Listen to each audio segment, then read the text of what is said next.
మంగళగిరిలో వైఎస్ఆర్ కాంగ్రెస్ పార్టీ మూడోసారి hat trick కొట్టబోతుంది madam గారు. మంగళగిరిలో నారా లోకేష్ గారు మళ్ళీ రెండోసారి పరాజయం కాబోతున్నారు మేడం. మంగళగిరిలో ఎటువంటి అభివృద్ధి చేయకుండా, మంగళగిరిలో అడుగు కూడా పెట్టకుండా 2014 నుంచి 19 దాకా అధికారంలో ఉన్నప్పుడు 2 శాఖలకు మినిస్టర్ చేశారు నారా లోకేష్ గారు. 2 శాఖలకు మినిస్టర్ చేసినప్పటి నుంచి మంగళగిరిలో ఎటువంటి అభివృద్ధి పనులు చేయలేదు. చేయపోగా ఇప్పుడు వచ్చి నేను 2019 నుంచి 2024 దాకా ప్రజలకు అందుబాటులో ఉన్నాను, ప్రజలకి నేను సేవ చేశాను, ప్రజల్లో నేను మమకమయ్యానని చెప్పంటల్లో ఎటువంటిది ఏమీ లేదు మేడం. తోపుడు బండ్లు పంచినంత మాత్రాన, టిఫిన్లు బండ్లు ఇచ్చినంత మాత్రాన మంగళగిరి ప్రజలకు సేవ చేసినట్టు కాదు. మంగళగిరి సేవ చేసినట్టు అంటే అర్థం ఏంటంటే, మంగళగిరిలో జగన్మోహన్ రెడ్డి గారు ఆర్కే గారి ద్వారా మగ్గాల షెడ్లు కానివ్వండి, చేనేత భవన్ కానివ్వండి, రోడ్లు కానివ్వండి, డ్రైనేజీలు కానివ్వండి, ప్రతి వీధిలో ఎక్కడైతే ఎవరైతే అప్లికేషన్ పెట్టుకుంటారో రోడ్లు లేదని చెప్పి వాళ్ళకి రోడ్లు వేయటం కానివ్వండి, చేనేత సర్కిల్ కానీ ఇట్లాంటి ఎన్నో ప్రజలకు ఉపయోగపడే పనులు చేశారు. అది ప్రజలకు సేవ చేయటం అంటే. నారా లోకేష్ గారు అయితే మంగళగిరిలో రెండోసారి ఓడిపోవడం ఖాయం మేడం. ఆల్రెడీ ఒకసారి పోటీ చేసి ఓడిపోయారు కదా, ఆయన పైన కొంత సింపతి ప్రజల నుంచి, అయ్యో ఈసారి గెలిపిస్తే మా కాన్స్టిట్యున్సీకి మాజీ ముఖ్యమంత్రి కొడుకు గెలిస్తే మళ్ళీ ముఖ్యమంత్రి కొడుకుగా ఆయన స్పెషల్ ఫోకస్ చేస్తారనే నమ్మకం మీకు కలగట్లేదా? ప్రజల్లో ఒక అధైర్య భావం ఉంది మేడం. నారా లోకేష్ గారు కనుక గెలిస్తే మంగళగిరి 10 సంవత్సరాల నుంచి ప్రశాంతంగా ఉన్న మంగళగిరి, తెలుగుదేశం పార్టీ కనుక అధికారంలోకి వచ్చి ఇక్కడ నారా లోకేష్ గారు కనుక గెలిస్తే దౌర్జన్యాలు, కక్ష సాధింపులు ఎక్కువ అవుతాయి అని చెప్పి ప్రజలు ఆందోళనలో ఉన్నారు మేడం. ఎందుకంటే ఆయన చెప్పే ప్రతి స్పీచ్లో రెడ్ బుక్ పట్టుకొని నేను బుక్కుల్లో పేర్లు రాసుకున్నా మీ సంగతి తెలుస్తా అన్నట్టు ప్రతి ఒక్కరిని బెదిరించే ధోరణిలో మాట్లాడుతున్నారు. ప్రజలందరూ గమనిస్తున్నారు. జగన్మోహన్ రెడ్డి గారిని రెండోసారి ముఖ్యమంత్రిని చేస్తారు, ఇక్కడ ముడుగురు రావణ్య గారిని గెలిపించే పనిలో ఉన్నారు మేడం. బట్ ఆల రామకృష్ణారెడ్డి గారు కూడా మీ నియోజకవర్గాన్ని చేసింది ఏమీ లేదు, అందుకే ఈసారి టికెట్ కొత్త ఆవిడకి ఇచ్చారు అనేది ఇక్కడ మరికొంతమంది చెప్తున్నారు కదా. క్యాస్ట్ ఈక్వేషన్ లో భాగంగా మార్చడం జరిగింది, కానీ ఆర్కే గారు చేసినంత అభివృద్ధి చుట్టుపక్కల గుంటూరు జిల్లాలో ఎవరు చేయలేదు మేడం. ఒక మంగళగిరిలోనే 7 యూపీహెచ్సీలు తీసుకొచ్చారు ఎమ్మెల్యే గారు. కమ్యూనిటీ హాల్స్ కానివ్వండి, చేనేత భవన్ కానీ ఇట్లాంటి చాలా రకాలైన సేవా కార్యక్రమాలు చేశారు. మంగళగిరిలో డెవలప్మెంట్ అంటూ చేశారు. నేను అన్ని ప్రజల్లో ఉంటూ అన్ని ప్రజలకు అందుబాటులో ఉండే వ్యక్తి ఆళ్ళ రామకృష్ణారెడ్డి గారు. అదే మార్గంలో ఇప్పుడు మురుగురు లావణ్య గారు కూడా నడుస్తున్నారండి. ఇది సగటు మంగళగిరి ప్రజానికం అంటే యూత్ నుంచి వస్తున్న రెస్పాన్స్. మంగళగిరిలో రామకృష్ణారెడ్డి చేసినంత అభివృద్ధి ఎవరు చేయలేదని అభిప్రాయం వ్యక్తం చేస్తున్నారు. మనం చూడొచ్చు, చాలా చిన్న చిన్న వీధులు, ఇదంతా కూడా ఒక 20 feet రోడ్ ఉంటుంది, అటు ఇటు ఇళ్ళు సముదాయం కనిపిస్తూ ఉంది. సో ఇలా ఏ గల్లీ చూసినా కూడా అటు లోకేష్ కి అవ్వచ్చు, ఇట్లు కాండ్రు కమల లేదంటే మురుగుడు లావణ్యకు సంబంధించిన కుటుంబాలు అవ్వచ్చు, అనేకం ఉన్నాయి. ఎస్పెషల్లీ అవన్నీ కూడా బీసీ సామాజిక వర్గం. అదే ధీమాతో ఇక్కడ అదే సామాజిక వర్గానికి చెందిన లావణ్యకి జగన్ టికెట్ కేటాయించారు. ఇక్కడ మరొక బామ్మ ఉంది, అడుగుదాం. అమ్మ నమస్తే. నమస్తే. ఏం పేరు? విజయలక్ష్మి. విజయలక్ష్మి. ఓకే, ఈ మంగళగిరినా మీది? మీ పుట్టినిల్లు ఎక్కడ? తెనాలి. తెనాలి. ఓకే, ఎన్ని సంవత్సరాల నుంచి మంగళగిరిలో ఉంటున్నావు నువ్వు? 60 సంవత్సరాలు. ఓ మై గాడ్, 60 సంవత్సరాలు. 65. రైట్. చాలా మంచిగా ఆశ్చర్యంగా చూస్తున్నాం మేము ఏం మాట్లాడుతున్నాము అని చెప్పి. నన్ను చూసి వచ్చావు కదా. ఓకే, ఏం మాట్లాడాలనుకున్నావు? నేనేం మాట్లా, నాకేం చేత కదా, అసలు నేను చదువుకోలే పట్టలేదు. చదువుకోకపోతే ఓటక్కు ఉంది కదా. ఓటు ఏమేస్తాం, కార్డు లేదు, ఏమేస్తాం, నడవలేదు నేను అసలు. ఓకే, మీకు ఏమైనా ప్రభుత్వం నుంచి సంక్షేమ పథకాలు వస్తున్నాయా? ఏమి రావు, మాకేమి రావు, మాకేం లేదు. మా వారు కాంట్రాక్ట్ చేసేవాళ్ళు ఇదివరకు, ఇప్పుడు చేయటం లేదు, ఇప్పుడు ఖాళీగా అవుతున్నాడు. ఆయన పెద్ద వయసు అయిపోయింది. ఎంతమంది పిల్లలు? 2 అబ్బాయిలు అయితే 2 చచ్చిపోయారు. అయ్యో, చనిపోయారా? ఎలా? ఇటు తిరిగి. ఒక ఆయనకేమి హార్ట్ ప్రాబ్లం వచ్చింది, ఒక ఆయనకేమి క్యాన్సర్ వచ్చింది. 2 చచ్చిపోయారు. 2 కొడుకులు లేరు నాకు, ఎవరు ఆడపిల్లలు కూడా లేరు నాకు. కోడళ్ళు 2 ఉన్నారు, మనవాళ్ళు 3, మనవరాలు 1. అంతే. వాళ్ళు బాగా చూసుకుంటున్నారా? అదే చూసుకుంటారు. 2 కోడలు, ఒక కోళ్ళు జాబ్ చేసిద్ది, పెద్ద కోళ్ళు, చిన్న కోళ్ళు మిషన్ కుట్టిద్ది. మరి 2 కొడుకులను కోల్పోయాను అంటున్నావు, కళ్ళలో నీళ్ళు వచ్చేసాయి ఆ మాటకి. ఓకే, మరి ఏ ప్రభుత్వం వస్తే బాగుంటుంది? కొడుకులాగా ఎవరు అనిపిస్తున్నారు? ఎవరు వచ్చినా ఏం చేసేది ఏం లేదమ్మా. మనకే మన కొడుకుంటే అలా చేసేవాడేమో అని అనిపిస్తుంది ఎవరినైనా చూస్తే. అంటే కొడుకు వస్తే తప్పదాడికి వీళ్ళు ఏముంది ఒక 5 ఏళ్ళు పాటు చేస్తారు ఎవరైనా. ఏం వెళ్ళినా పని అవ్వవు పెట్టవు. ఎవరు వేయాలనుకుంటే ఉంటే వాళ్ళు అవుతారు. అది నా ఉద్దేశం మాత్రం. వాళ్ళు గెలిస్తే వీళ్ళు వెళ్తారు, వీళ్ళు గెలిస్తే వాళ్ళు వెళ్తారు అని ఏం లేదు. ఇప్పుడు 5 ఏళ్ళు మంగళగిరిలో వైసీపీ ఎమ్మెల్యే ఉన్నారు కదా, ఇప్పుడు వచ్చే ఎన్నికలు ఎవరు గెలుస్తారు అనుకుంటున్నారు? నాకు అసలు తెలియదు, నేను వెళ్ళను బయటకు ఒక్కడికి. మీకు వెళ్ళరు కానీ ప్రచారానికి వస్తూ ఉంటారు కదా, ఏమనిపిస్తుంది? రాలేదు ఎవరు మా సందులోకి. కమలా వాళ్ళ అదే హనుమంతరావు వాళ్ళు మాత్రం వచ్చింది, వచ్చి వెళ్ళింది. నేను ఆ రోజు లేను. ఓకే, ఓటు ఎవరికి వేద్దాం అనుకుంటున్నావు? నేను అక్కడ ఓటుకి వెళ్ళలేనమ్మా. అయ్యో, నేను లైన్ లో నుంచోలేను, వెళ్ళలేను. మీలాంటి వాళ్ళ కోసం వీల్ చైర్ పెట్టారు కదా, మరి తీసుకెళ్ళటానికి. ఇంకా అనుకున్నా, కొంచెం బాధల్లో ఉన్నాను నేను, మా అబ్బాయి పోయాడని. ఇంకా ఓట్లు ఇట్లా అనిపించలేదు నాకు మాత్రం. ఇంకా అప్పుడు మూడుని బట్టి ఎవరికి వేస్తానో తెలియదు. నేను వెళ్ళాలనుకుంటే అతను, నా పిల్లలు పోయినాక నాకు ఇవన్నీ ఎందుకని బాధ. రోజు కూర్చో కాసేపు ఏడ్చుకొని వెళ్ళిపోతాను ఇంట్లోకి. అదే నా బాధ. ఇంకా ఇద్దరు సొత్త వాళ్ళ ముందు నేను పోవాల్సిన దాన్ని, వాళ్ళు పోతే బాధ. వెళ్ళే కంచంలో కూడు పెట్టిన దాన్నే వెళ్ళిపోయారు ఇద్దరు. అదే బాధ అంతే. సో ఇక్కడ జగన్ గారు సీఎం కదా, ఎలా అనిపిస్తుంది ఆయన ప్రభుత్వం ఇక్కడ మీకు? నాకు తెలియదు అమ్మా, అసలు బయటికి ఎవరితో మాట్లాడను నేను. కూర్చుని అక్కడ కూర్చుంటాను, వచ్చేసేస్తాను అంతే. Right right. ఓకే, ఇప్పుడు ఎలక్షన్స్ వస్తున్నాయి కదా, మీ ఎమ్మెల్యే అభ్యర్థులు తెలుసా? తెలుసండి. ఎవరు? మురుగుడు లావణ్య గారు వైసీపీ తరఫు నుండి, నారా లోకేష్ గారు తెలుగుదేశం పార్టీ. ఎలా ఉంది సార్ జెన్యూన్ గా ఇక్కడ గ్రౌండ్ రియాలిటీస్, అంటే మీలాంటి పబ్లిక్ ఒపీనియన్ ఏంటి ఇప్పుడున్న ప్రభుత్వం మీద? అంటే ఇప్పుడున్న ప్రభుత్వం మీద అంటే సంక్షేమ పథకాలు అయితే అందరూ కంపల్సరీగా అందుతున్నాయండి. ప్రతి ఒక్కళ్ళు సంక్షేమ పథకాలు తీసుకున్న వాళ్ళు ప్రతి ఒక్కళ్ళు కంపల్సరీగా వైసీపీకి ఓటేస్తారు. ఇక్కడ లావణ్య గారు మంచి మెజార్టీతో గెలుస్తారు అనుకుంటున్నాను. చేనేతల కుటుంబమా? అవునండి, చేనేత కుటుంబం. ఓకే, ఎలా ఉందండి బీసీలకి జగన్ గారు ఎలాంటి మేలు చేస్తున్నారు అనుకుంటున్నారు? బీసీలకి, చేనేత కార్మికులకి వాళ్ళకి సొసైటీలు కానీ, సొసైటీలకి ఇచ్చే రాయితీ కానీ, వాళ్ళకి చేనేత వృత్తిదారులకి మగ్గం షెడ్లకు కానీ అన్ని ఏర్పాట్లు బాగానే చేస్తున్నారు.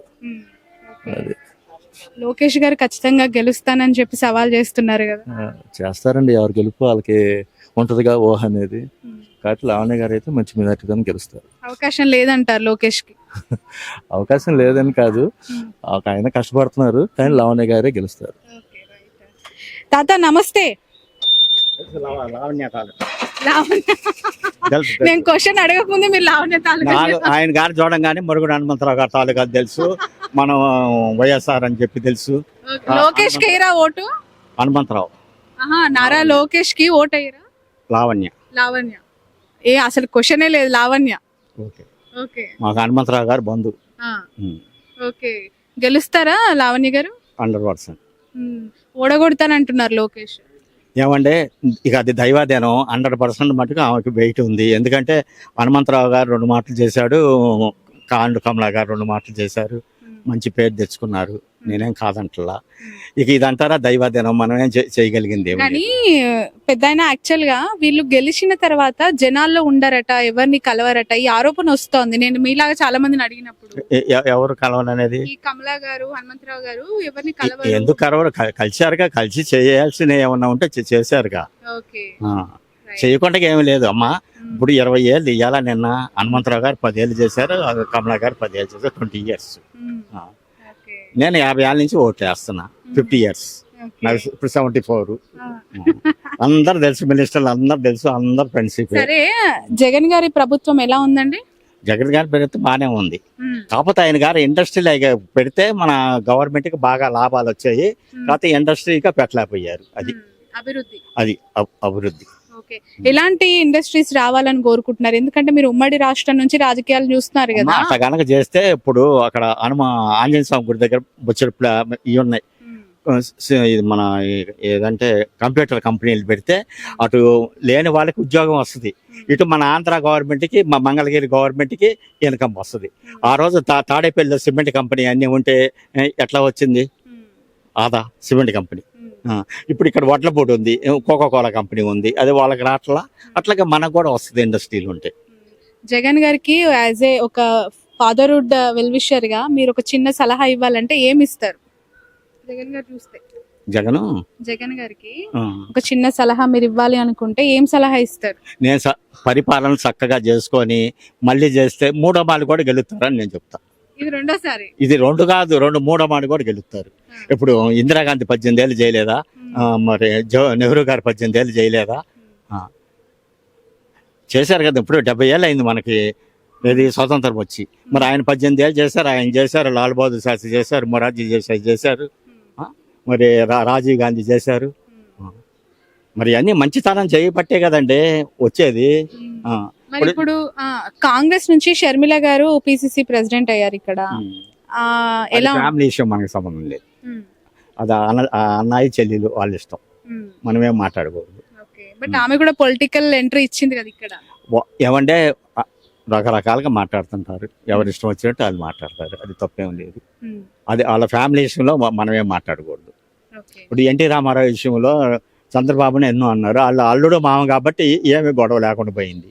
అదే నాదెండ్ల భాస్కరరావు ఉన్నాడు, మరి వచ్చేటప్పటికి అంత ఆంధ్రప్రదేశ్ మొత్తం స్ట్రైక్ చేసేసి మళ్ళీ ఎన్టీ రామారావు నేలికిలా. అది ఫ్యామిలీ విషయంలో మనం మాట్లాడకూడదు. అన్నయ్య చెల్లెలు ఎప్పటికైనా వాళ్ళిద్దరు ఒకటే కథ మాట్లాడుకున్నాం. రైట్, చాలా చాలా బాగా చెప్పారు పెద్దాయన. ఉంటాను. సో మొత్తానికైతే లావణ్య గారిని గెలిపిస్తానంటారు మీరు? 100%. ఇప్పుడు 2024 వచ్చేసి ఎన్నికలు, మీరు ఆల్రెడీ గల్లీ గల్లీలో ప్రచారం చూస్తున్నారుగా, స్పీకర్స్ లో వినిపిస్తుందా? ఎవరు మీకు ఇక్కడ ఎమ్మెల్యే అభ్యర్థులుగా దిగారు? టీడీపీకి వచ్చేపాటికి నారా లోకేష్ గారు, వైఎస్ఆర్సీపీ కింద వచ్చేపాటికి మురుగుడు లావణ్య గారిని అనౌన్స్ చేశారు. మేమైతే వైసీపీ కార్యకర్త, నేను మాకు వచ్చేపాటికి పైన సీఎం చూసుకుంటాం కానీ కింద కార్యకర్తలతో మా సంబంధం లేదు. ఎమ్మెల్యే ఎవరైనా కానీ జగన్ చూసి మేము ఓటేస్తాము. మాకు అభివృద్ధి కార్యక్రమాలు మా విలేజ్ లో బాగానే జరిగినాయి.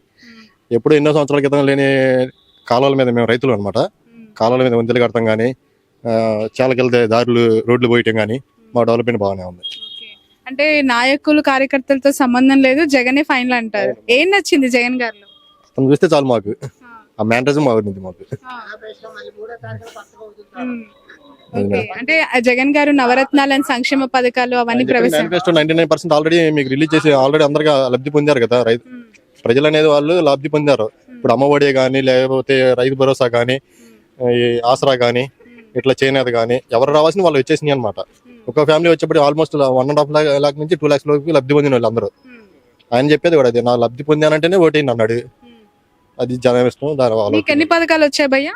నాకు వచ్చేవాడికి 3 వచ్చినాయండి. అమ్మఒడి వచ్చింది, రైతు భరోసా ఒకటి వచ్చింది, ఇంటి పథకం కూడా వచ్చింది. కానీ దానికి మాకు రాజధాని ఏరియాలో ఉన్నాం కదా, పట్టా కాగితం అయితే ఇచ్చారు కానీ ప్లేస్ చూపించారు. ఇప్పుడు మరి మంగళగిరిలో చాలా మంది నారా లోకేష్ రావాలని కోరుకుంటున్నారు. రాజధాని ఎక్కడ, మా భూములన్నీ లాస్ అయ్యాయి అంటున్నారు. మీకేమనిపిస్తుంది? అంటే భూమి వాల్యూ వచ్చితే రేట్లకు అమ్ముకోవచ్చు, మళ్ళీ టర్న్ ఓవర్ చేసుకోవచ్చు అని ఆలోచిస్తున్నారు వాళ్ళంతే. ఇప్పుడు భూమి వాల్యూ పెరిగితే ఉన్నదాన్ని అమ్ముకునే దాన్ని డెవలప్ చేసుకునే కెపాసిటీ ఉండాలి, కానీ ఎక్కడేం చేయొచ్చు. బట్ రాజధాని అనేది ఇంపార్టెంట్ కదా ఒక రాష్ట్రానికి, మరి ఇప్పుడు లేదు అని అంటున్నారు. వాళ్ళు ఏం చెప్తారు? రాజధాని అంటే ఇప్పుడు జగన్ చెప్పేది ఏంటంటే 3 ఏరియాలు 3 డెవలప్ అవ్వాలన్నాడు. రాష్ట్రం డెవలప్ అయ్యిందని ఆయన ఆలోచన. మనకు వచ్చేపాటికి మళ్ళీ హైకోర్టు ఇలాంటివి పెట్టాడు. ఇది కూడా తీసుకెళ్లి కర్నూలు హైకోర్టు అన్నాడు. ఇక్కడికి వచ్చేపాటికి వాణిజ్య పరంగా పెడతానన్నాడు. మెయిన్ వచ్చేపాటికి వైజాగ్ అన్నారు. 3 ఏరియాలు డెవలప్ అయితే మనకి ఆంధ్ర రాష్ట్రం డెవలప్ అయినట్టే కదా. మరి ఇంకెక్కడైనా కానీ ఏముంది? ఏం చదువుకున్నారు మీరు? డిప్లొమా అండి. డిప్లొమా. ఎన్ని ఇయర్స్ నుంచి ఉంటున్నారు మంగళగిరిలో? 40 years పైన. మీరు లోకల్ అయితే. అవును. బట్ ఇక్కడ లావణ్య గారు కొత్తగా వైసీపీ అభ్యర్థి ఉన్నారు కదా ఎమ్మెల్యే, ఆమె లోకేష్ ని నాన్ లోకల్ అంటోంది. ఆమె ఆయన ఓడగొట్టాలి అని చెప్తోంది. ఎలా ఉంది, మీకు ఏమనిపిస్తోంది చూస్తూ? లోకేష్ లోకలా నాన్ లోకలా? లోకలా నాన్ లోకలా అంటే ఒక రకంగా లోకల్ అనే చెప్పాలి. ఎందుకంటే గత 5 సంవత్సరాల నుంచి ఇక్కడే తిరుగుతున్నారు కదా దేనికైనా. అది జగన్ గారు చేసిన సంక్షేమ పథకాల పనితీరు ఎలా ఉందండి? సంక్షేమ పథకాల వరకు అయితే మాత్రం బానే ఉంది మేడం. సంక్షేమం వరకు అయితే బానే ఉంది. అభివృద్ధి అయితే మాత్రం ఏమి లేదు. అది అయితే లోకేష్ వస్తే బాగుంటుంది అనుకుంటున్నాం. అది ఎందుకంటే మాకు ఇక్కడే లావణ్య గారు తెలుసు, వాళ్ళ అమ్మగారు తెలుసు, హనుమంతరావు గారు కూడా బాగా తెలుసు. ఇదే సందులో ఉండేవారు వాళ్ళు. మా ఇంటి వెనక వాళ్ళే కమలా గారు కూడా. అది వాళ్ళు వ్యక్తిగతంగా మంచోళ్ళే. అది అయితే ప్రజలతో మాత్రం అంతగా కలిసేవాళ్ళు కాదు. అది జగన్ గారు చేసిన 2 మంచి పనులు, 2 అంటే ఐ మీన్ బాగా ప్రజల వరకు చేరని పనులు అంటే ఏం చెప్తారు? ఆయన చెప్పినవన్నీ చేశారు మేడం. అయితే వాస్తవానికి ఆయన చెప్పినట్టుగా 80% దాకా చేశారు. అది అయితే ఏంటంటే ఆ కాన్సెప్టే కరెక్ట్ గా లేదనిపిస్తుంది మాకు. అది ఆ నవరత్నాలు చెప్పినంత వరకు మాత్రం చేశారు. ఏదైతే చెప్పాడో చేశాడు. దాదాపు ఒక 20% చేయలేదు అంతే. చెప్పనే కూడా చేశాడు. అది బట్ మరి ఇన్ని చేశారని చెప్తున్నారు, మళ్ళీ లోకేష్ గెలవాలని కోరుకుంటున్నారు. ఇదేంటి లాజిక్? ఏంటి చెప్పాలంటే మేడం, ఇది ఒకరికి వేయాలి కదా, తప్పదు కదా. ఆయన బాగుంటుంది అనుకుంటున్నా, అంతే, ఏం లేదు. ఈసారి లోకేష్ కి అవకాశం ఇద్దాం అనుకుంటున్నారు. అవును మేడం, అవును. కానీ జగన్ గారు అయితే మంచి పని చేశారు. ఆయన అయితే అభివృద్ధి సంక్షేమ పథకాలు అయితే మాత్రం బాగానే ఉన్నాయి మేడం. అది మాత్రం అది అయితే మాత్రం టీడీపీ వస్తే బాగుంటుంది అనుకుంటున్నాం ఈసారి. అది ఎలక్షన్స్ వస్తున్నాయి కదా, మీకు ఓటు హక్కు ఏ నియోజకవర్గంలో ఉంది? మాది విజయవాడనండి, విజయవాడ రూరల్ మాది. Rural. Ajit Singh Nagar. Okay okay. ఎలా ఉందండి గత 4-5 ఏళ్ల పరిపాలన జగన్ గారిది? నాకైతే బాగానే ఉందండి. మా అబ్బాయి ఇంటర్ అయిపోయింది, డిగ్రీ జాయిన్ అయ్యాడు. మా అబ్బాయికి మా అమ్మాయికి ఇద్దరికి అమ్మఒడి పథకాలు పడ్డాయి.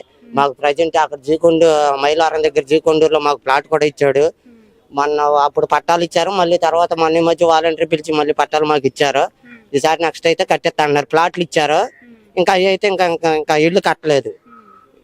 మా ఏరియాలోనే కొంతమందికి నున్న దగ్గరలో ఇల్లు కట్టించి ఇచ్చేసారు. మళ్ళీ గన్నవరం దగ్గర కూడా ఇల్లు కట్టించి ఇచ్చారు. మాకు మాత్రం ప్లాట్లు ఇచ్చారు, ఇంకా ఇల్లు కట్టలేదు. అవి కోర్టులో ఏదో కేసు జరుగుతుంది అని అన్నారు. ఈసారి నెక్స్ట్ కూడా ఈయన వస్తే మా పోటీ ప్రతి పేదలో బాగుపడతామని ఆలోచిస్తున్నాం. ఇప్పుడు ప్రజెంట్ వీళ్ళు రాజధాని ఏమన్నా ఎందుకంటే తెలుసా, ఇప్పుడు 10 ఎకరాల పొలం ఉంది. ఇటువరకు ఎకరం వచ్చి 20 లక్షల రూపాయలు కూడా కొన్నవాళ్ళు అవ్వలేరు. వీళ్ళు రాజధాని ఒక మాట వేసి వెళ్ళారు, ఎకరం వచ్చి 3 కోట్లు అంటున్నారు. ఇప్పుడు సపోజ్ నేనే ఉన్నాను, రోజుకి 500 రూపాయలు కూలి చేసుకుంటాను. నాకు ఉండటానికి ఇల్లు లేదు, వాకిల్లు లేదు. అయ్యే దాచుకుని ఎకరం 2 సెంట్లు కొందామంటే కొనగలుగుతాను, కొనలేదుగా. ఎకరం 1 కోటి రూపాయల రేటు మీద ఆడ కొనుక్కుంటాను నేను, అంతే కదండి. అది ఈసారి కూడా జగన్కే వేస్తా ఓటు నేను. స్థలం ఇచ్చాడు కాబట్టి ఈసారి కూడా జగనే. ఇప్పుడు ఈ నియోజకవర్గాలు ఇన్ని ఉన్నాయి, ఏ అయినా జగన్కి ఈసారి 110 సీట్లు వస్తాయి. రావు, ఓడగొడతాము, 40 కూడా రావంటున్నారు బాబు. చెప్తారండి. ఇప్పుడు ప్రతిపక్షం ఏం చెప్పిద్ది? ఇప్పుడు చంద్రబాబు నాయుడు ఉన్నాడు, పవన్ కళ్యాణ్ కలుపుకున్నాడు, మన బీజేపీని కలుపుకున్నాడు, ఇంకొకరిని కలుపుకుంటాడు. ఎందుకు? ఎదురాత్మ ఓడియాలని. ఇప్పుడు ఎవరైనా అంతే. ఇప్పుడు వాళ్ళు 10 మంది ఉన్నారనుకో, నేను ఒక్క నెల కొట్టలేను కదా, 10 మందిని కలుపుకుంటా నేను కూడా కొడతానికి. అది అంతే. మరి ఇప్పుడు ఆ ముగ్గురు కలిసి వస్తున్నారు కదా, జగన్ గారిని ఓడగొడతామంటున్నారు ఆ 3 పార్టీ వాళ్ళు. ఏమన్నా 3 పార్టీ వాళ్ళు ఓడగొడుతున్నామని అంటున్నారు. మేము టీవీలో న్యూస్ చూస్తున్నాం. ఒక్కొక్కసారి జనసేన వాళ్ళు ఏమంటున్నారు తెలుసా, సింగల్ గా పోటీ చేస్తే పవన్ కళ్యాణ్ బాగుండేది, వెళ్ళి వాళ్ళలో కలిశాడు, మేము ఎందుకు ఓట్లు వేస్తామని వాళ్ళు అంటున్నారు. అదే అట్టగే మరి అట్టగా వాళ్ళు ఏం చేస్తారో, వెళ్ళి అందులో కలిశాడని జనసేన వాళ్ళు కూడా కడుపుమంది నుండి ఈ జగన్కి వేస్తారు ఓట్లు. అప్పుడు ఈయనకి ఓట్లు ఎక్కువ మెజార్టీ వస్తాయి. 110 సీట్లు వస్తాయి ఈసారి జగన్కి. నా పేరు కుంభ అర్జున్ రావు. రాసి పెట్టుకోవాలా? చెప్తున్నాగా. సరే కాదు, ఇక్కడ లోకేష్ గెలుస్తాడా, లావణ్య గెలుస్తుందా? మంగళగిరిలో ఏమండి, మంగళగిరిలో లోకేష్ గెలుస్తాడా? ప్రజెంట్ అయితే ఒక మాట చెప్తున్నాను, మంగళగిరి అయితే నారా లోకేష్ కి ఎక్కువ మెజార్టీ వస్తాను అంటున్నారండి జనం కూడా. నాది ఎక్కడ కాదు, నాది విజయవాడ అంటున్నారు. నారా లోకేష్ కి ఎక్కువ ఓట్లు మెజార్టీ వస్తాయని ఉండమాట చెప్తున్నా. నేను ఎక్కడ విషయం చెప్తున్నా, పైన విషయం చెప్తున్నా నేను. బట్ మరి లావణ్య గారిని మారిస్తే ఏమైనా ఇంకా టైట్ అయ్యా? అదంతా తెలియదు కదా, వీళ్ళు మంగళగిరి వాళ్ళు వీళ్ళందరికీ తెలుస్తుంది. నాది విజయవాడ. రైట్, విజయవాడ. అక్కడ ఎవరు గెలిచేది అయితే నేను చెప్తే. ఇంతవరకు మాకు మల్లాది విష్ణు, మత్తు ఇది సింగనగర్ ఏరియా మాది. మాకు మల్లాది విష్ణు ఎమ్మెల్యే బాగానే చేశాడు పనులు, బాగానే ఉంది. ఈసారి కూడా అయితే ఆయనకి సీట్ ఎవరు, ఎల్లంపల్లి శ్రీనివాస్ గారికి ఇస్తారంటున్నారు. ఎల్లంపల్లి శ్రీనివాసరావు గారికి ఇచ్చిన ఈసారి అక్కడ గెలిచేది మాత్రం అది వైఎస్ఆర్సీపీ. కుంభ అర్జున్ రావు. మొత్తానికైతే నెక్స్ట్ జగన్ గారిని గెలిపించుకొని ఇల్లు కడతానంటారు. అంతేకండి. మరి గృహప్రవేశం జగన్ గారు వాళ్ళే పిలిచేది ఉంది, వాళ్ళే పెడతారు ఏదో ఒకటి. ఇప్పుడు మునుపు అక్కడ పెట్టారు వైఎస్ఆర్ కాలనీ, విజయవాడలో 2-3 కాలనీలు. అట్టగా వాళ్ళ అమ్మ పేరు వాళ్ళ నాన్న పేరు ఏదో ఒకటి పెడతారు.